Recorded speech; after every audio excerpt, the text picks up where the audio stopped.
नमस्कार जी। नमस्ते सर जी। सर क्या नाम है आपका?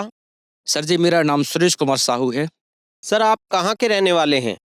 सर मैं ग्राम गोढ़ा, तहसील मेहरौनी, जिला ललितपुर, उत्तर प्रदेश का रहने वाला हूँ। सर संत रामपाल जी महाराज से आपने नाम दीक्षा कब ली? सर जी, संत रामपाल जी महाराज से मैंने नाम दीक्षा मई 2014 में ली। संत रामपाल जी महाराज से नाम दीक्षा लेने से पहले क्या आप कोई भक्ति साधना भी करते थे? हाँ जी, संत रामपाल जी महाराज से नाम दीक्षा लेने से पहले मेरे जो समाज में चली आ रही पारंपरिक पूजा करता था। जैसे शिव जी की भक्ति करता था और हनुमान जी की भक्ति करता था, हनुमान चालीसा करता था, सुंदरकांड अपने घर में करवाता था, अखंड रामायण का पाठ करवाता था और मैंने एक गुरु भी बना रखा था। संत आसाराम जी महाराज से मैंने नाम दीक्षा ली थी, उसके दिए हुए मंत्र का मैं जाप करता था। सर आपने बताया कि संत आसाराम जी को आपने गुरु बना रखा था, तो हमारे दर्शकों को बताइए कि संत आसाराम जी से आपने नाम दीक्षा कब ली? और अगर आप बताना चाहें तो ये भी बताइए कि उन्होंने आपको क्या नाम दीक्षा दी थी? सर जी, संत आसाराम बापू जी से मैंने नाम दीक्षा 2011 में ली और उनके मंत्रों को जाप मैंने लगातार 3 वर्षों तक किया। उन्होंने मुझे ओम नमः शिवाय मंत्र जाप करने के लिए दिया था, उसकी मैं 11 माला प्रतिदिन करता था। तो सर जो संत आसाराम जी से नाम दीक्षा आपने ली, उनसे ली हुई भक्ति साधनाएं आपने की। आप रोजाना 11 मालाएं उनसे नाम की ली हुई करते थे, तो उन सब से आपको क्या-क्या लाभ हुए?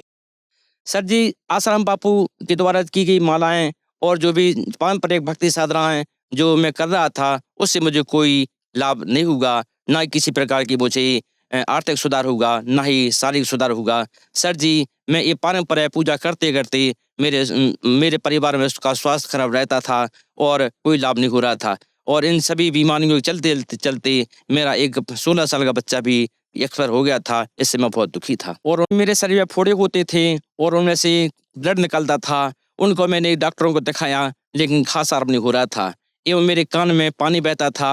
डॉक्टर ने कहा था इसका ऑपरेशन कराना पड़ेगा, तभी सही होगा और सर जी, मुझे इस तरह से कई परेशानियाँ थीं और मैं बीमारियों से जकड़ा हुआ था।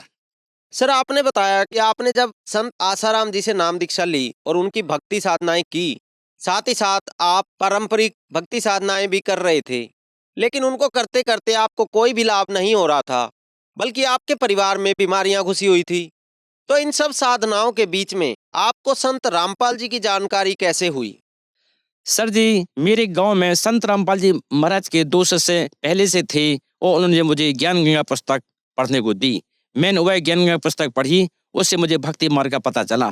तब भक्तों ने बताया कि संत रामपाल जी जो है 15 दिन में, हर 15 दिन में 3 दिन का सत्संग करते थे। आप मेरे साथ सत्संग में बरवाला चलना। तो मैं उनके साथ बरवाला सत्संग सुनने के लिए बरवाला गया और वहाँ पर मैंने संत रामपाल जी का जब आश्रम देखा तो मैं दंग रह गया। वहाँ पर सारी सुविधा निःशुल्क थी, ना किसी प्रकार का कोई परेशानी थी। वहाँ पर रजाई, गद्दा और बाकी भंडारा सब बिल्कुल निःशुल्क था। किसी प्रकार की किसी प्रकार की कोई दिक्कत नहीं थी। ऐसे लगता था मान लो ये मिनी सतलुज कहीं उतर के आ गया है। इसलिए संत रामपाल जी का मैंने लगातार 3 दिन सत्संग सुना और सत्संग से मुझे ज्ञान हो गया, तो मैंने उसी दिन संत रामपाल जी महाराज से नाम दीक्षा ले ली। तो सर संत रामपाल जी से जब आपने नाम दीक्षा ली, उसके बाद क्या आपको कोई लाभ भी प्राप्त हुए? सर जी, संत रामपाल जी महाराज से दम दीक्षा लेने के बाद मुझे अद्भुत लाभ प्राप्त हो गए। सबसे पहले तो मुझे मोक्ष का मार्ग का पता चला कि मोक्ष क्या होता है। इसके बाद मेरे अंदर जो शरीर में फोड़े होते थे, उनसे ब्लड निकलता था, वो बीमारी ठीक हुई। संत राम जी महाराज ने बहुत मौज कर रखी है। मेरे बहुत अच्छे 2 मकान हैं, 2 प्लाट हैं और कोई कमी नहीं है। संत रामपाल जी महाराज की कृपा से मेरी आर्थिक स्थिति बहुत मजबूत है।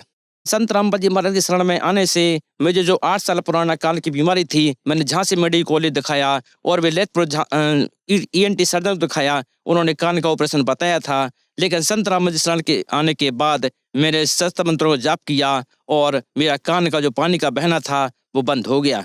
तथा मैं सरकारी काम से अपनी मोटरसाइकिल से क्षेत्र में भ्रमण करने के जा रहा था। रास्ते में भगत जी एक जो हमारे भैंस होता ना, उसका बच्चा रास्ते में आ गया और मेरी मोटरसाइकिल गिरते-गिरते संत रामपाल जी ने मुझे बचाया। नंतर मेरा एक्सीडेंट इतना बड़ा होना था कि वहाँ पर मेरी मृत्यु निश्चित थी। वो मैं बाल-बाल बचा और मैं संत रामपाल जी का गुणगान हमेशा गाता रहूँगा कि उनकी वजह से मैं आज जीवन दान मिला है। सर, आपने बताया कि आपको शारीरिक लाभ हुए, साथ ही साथ आर्थिक लाभ भी प्राप्त हुए और आपको संत रामपाल जी ने जीवन दान भी दिया। तो जो लाखों दर्शक आज आपको देख रहे हैं, आप उनको क्या मैसेज देना चाहेंगे? सर जी, मैं संदेश तो क्या दे सकता हूँ? मैं तो सभी समाज के लोगों से निवेदन करना चाहता हूँ कि संत रामपाल जी महाराज द्वारा जो भक्ति साधना बताई जा रही है, वो हमारे शास्त्रों के अनुकूल है। हमारे पवित्र चारों वेदों, हमारे भगवत गीता में प्रमाणित है। जैसे गीता अध्याय 15 की श्लोक 16 और 17 में, तथा गीता अध्याय 18 की श्लोक नंबर 62 और 66 में, तथा गीता अध्याय 8 की श्लोक 9 में प्रमाण है कि कबीर साहब पूर्ण परमेश्वर है। इसी प्रकार हमारे वेदों में ऋग्वेद मंडल 96 मंत्र 17, 18 और 20 में प्रमाण है कि कबीर साहब ही पूर्ण परमात्मा हैं। इसलिए हमेशा हमें शास्त्र के अनुसार भक्ति करनी चाहिए, क्योंकि गीता के अध्याय नंबर 16 के श्लोक 23 में प्रमाण है कि जो व्यक्ति शास्त्र भी त्याग करके मनोवांछन करता है, उसको ना तो कहीं मोक्ष होता है, ना मुक्ति होती है, ना सुख होता है। इसलिए हमें शास्त्र में बढ़त विधि से भक्ति करना चाहिए, तभी हमारा मोक्ष संभव है और शारीरिक सुख भी मिल सकते हैं। इसलिए मैं सभी समाज को निवेदन करता हूँ कि जल्द से जल्द संत रामपाल जी महाराज की शरण में आएं और अपना नामदान लेकर के अपना मोक्ष करवाएं। संत रामपाल जी महाराज से नाम दीक्षा कैसे ले सकते हैं?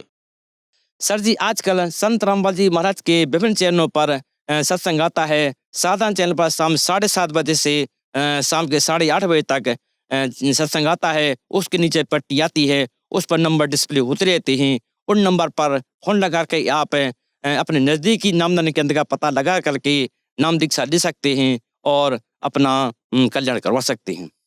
धन्यवाद जी। धन्यवाद सर जी।